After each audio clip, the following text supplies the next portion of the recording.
Okay, yesterday we talked about symmetry, and we talked about line symmetry, point symmetry, or no symmetry. And I told you guys, like, we had these descriptions, but really, as long as you can recognize the kinds of symmetries, that's good for me. Today, we are going to talk about this next idea, which is even and odd functions. So this ties into symmetry because if a function is even, for example, this function is even, you can see that this is an example of line symmetry. You might have already seen on your Go Formative, your homework assignment, that literally the answers were even function, I think it was even, odd, or neither. But I have a lot of work I need you guys to show today.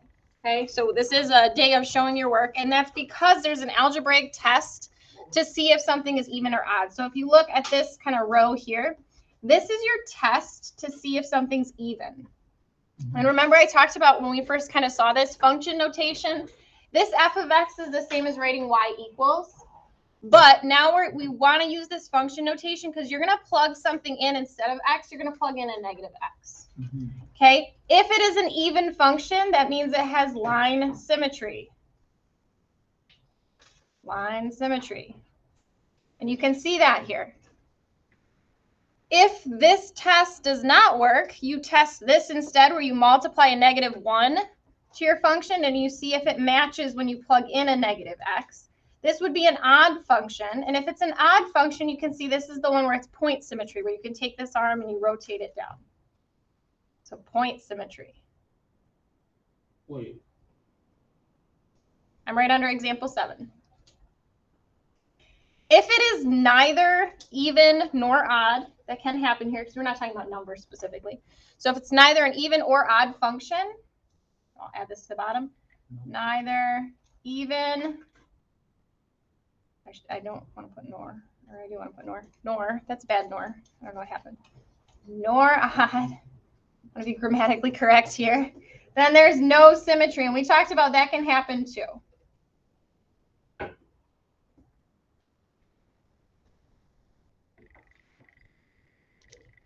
All right, so that's just kind of our little table here. Let's look at example 8. This is what your work needs to look like for me today. So example 8, we're going to determine whether each function is even, odd, or neither. And we're going to confirm algebraically. That's the work portion.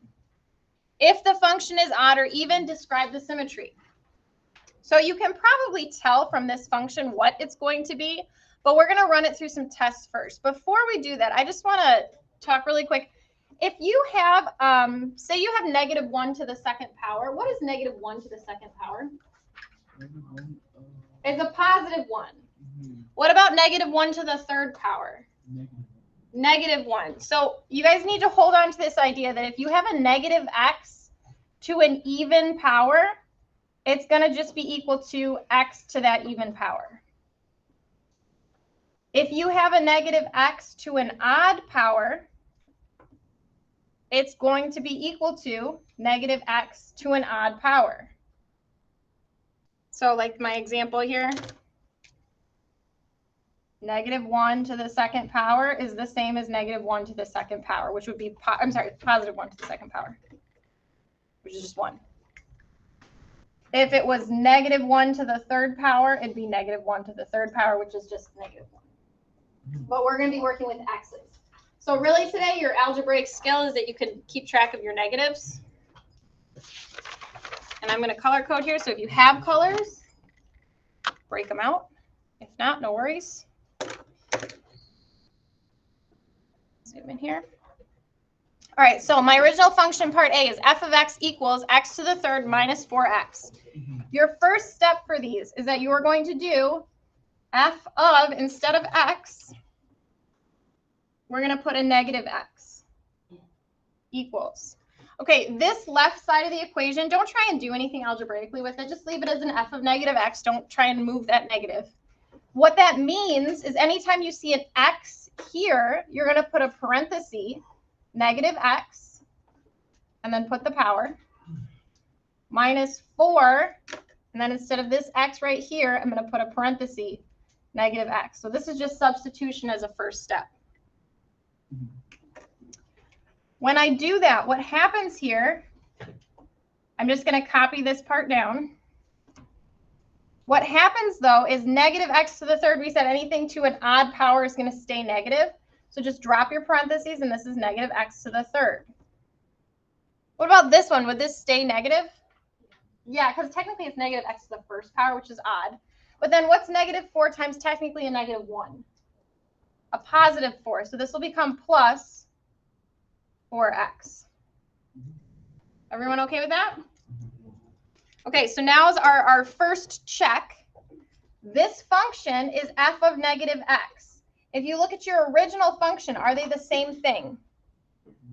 No. So we have that f of x is not equal to f of negative x. So it's not even. That's just our first test here. If this was even, you could stop. You'd be done and you'd say, okay, that's my algebraic proof that this is even. Since this is not even, I need to run my next test. And the next test is that you multiply a negative 1 by your original function. So negative 1 times f of x. So there's two ways to think of this. The first way is that you can put this whole thing in parentheses. You can put x to the third minus 4x, close your parenthesis, and then stick a negative 1 out front, and distribute that negative 1 into both parts. Does anyone know, though, what does like a negative 1 multiplying it do to all your signs? Yeah, it would just switch all your signs. So technically, you could skip writing this part out, and you can jump right to the idea that negative f of x is equal to, and take the original function and just change all your signs. So it'd be negative x to the third plus 4x. So now what you compare this with is not the original function. Now you're going to compare it to this function. Are those the same thing? No. Really? Wait, sorry. I wasn't looking at the screen. Yes, these are the same thing. So you can say f of negative x is equal to negative f of x. So it's odd. So on go formative, I would say that my function is odd, which means it has point symmetry. There's two parts to each question on go formative. Odd, point symmetry. So there's a fair amount of work here.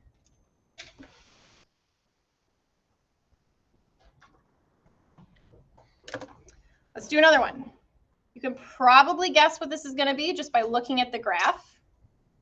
But let's run through it algebraically, because again, you're showing your work, and that's what I need to see. So start with your even test. You're going to take this original function, g of, but instead of x, I'm going to put a negative x. So take every single x term in the original part, put it in parentheses, and put a negative x instead.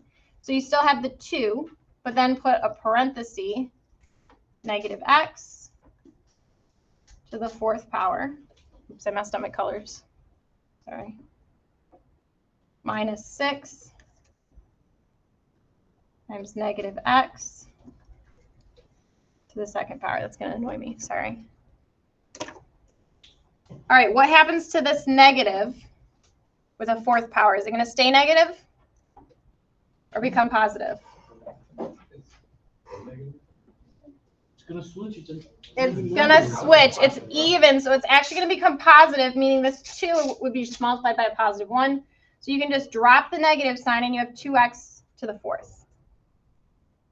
What about this one? Would this stay negative or become positive? Become positive. So positive 1 times a negative 6 means this sign does not change. You still have a minus 6x squared. Does this match our original function? Yes, so it's even. So this time you don't have to run the odd test. You can just go ahead and say f of x is equal to, actually it's g of x, sorry. G of x is equal to g of negative x. So then it's even. So if it's even, what kind of symmetry does it have? Line symmetry. Okay, so even is a little easier in terms of like all your steps. Are we okay with this substitution? Are we okay with the notation? If you're new with the notation, it's a little scary. Yeah. So what about the negative x? This part on the left? Yeah. I don't want you to ever try and move it. Just leave it. I am calling this function g of negative x. I'm just naming it that. I could write Tony here. This is Tony. Okay, that's all it means. It's just a name. All right. Last one. It looks scary because it has a decimal. Again, maybe you can see what kind of symmetry this has, if any, because it doesn't have any. But let's start with the even first. So I would do h of, and then I'm going to go ahead and plug in, anytime I have this x here, I'm going to plug in a negative x instead.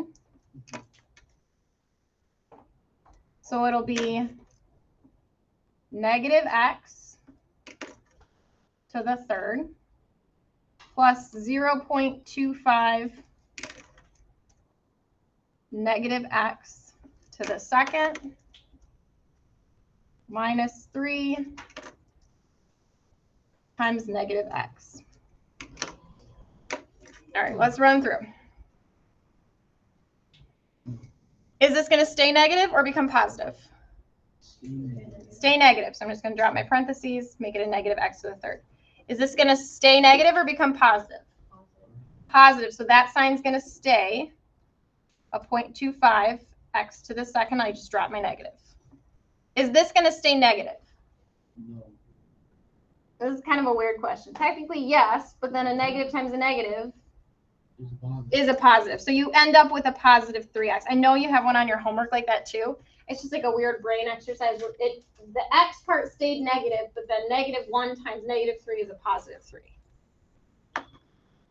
Does this match my original function? No. No. Okay, so right away, we can go ahead and say h of x is not equal to h of negative x. Oops, run out of room. It's not even. So if it's not even, I have to run through my second test. My second test is where you multiply the negative 1 times your original function. You can do this quickly by just changing all your signs, or I will write it out the long way for people that are struggling to see this. I'm going to write the original function, and I'll put a negative 1 out front, and then I'll use the distribution property to multiply that negative 1 in. And so the people who are very comfortable with multiplying by negative 1 can see that this becomes negative x to the third minus 0.25x squared plus 3x. Now remember, for the second test, you're not comparing it to the original. You're comparing it to the results of your last test. Oh, that's. Which is why we always have to do this the even test first. So is this last test equal to this test? No. It's super close, but not quite. That one matches and the last one matches, but that one does not. So this means that this is also not odd. So we have h of negative x is not equal to negative h of x. So our answer here is neither, because it's not even, not odd. So it has no symmetry. And for the people who looked at the picture and thought, this does look like point symmetry, this bump is just a little bit taller than this one. So that's why there's no symmetry. So this is why I did not want to do symmetry today, because this is a little time-consuming, time-intensive, whatever word I'm looking for. But this is the work I need to see today. So some of you might have already gone through the Go Formative because you can just like type things. But I need to see work. I think it's the first 4 are exactly like this. It's asking for even, odd, neither, and then what kind of symmetry. The second 4, so there's 8 problems total. The second 4 are asking for even, odd, or neither, but then they're asking if it's linear or nonlinear. So remember, we show that by writing it as y equals mx plus b. So I need work today.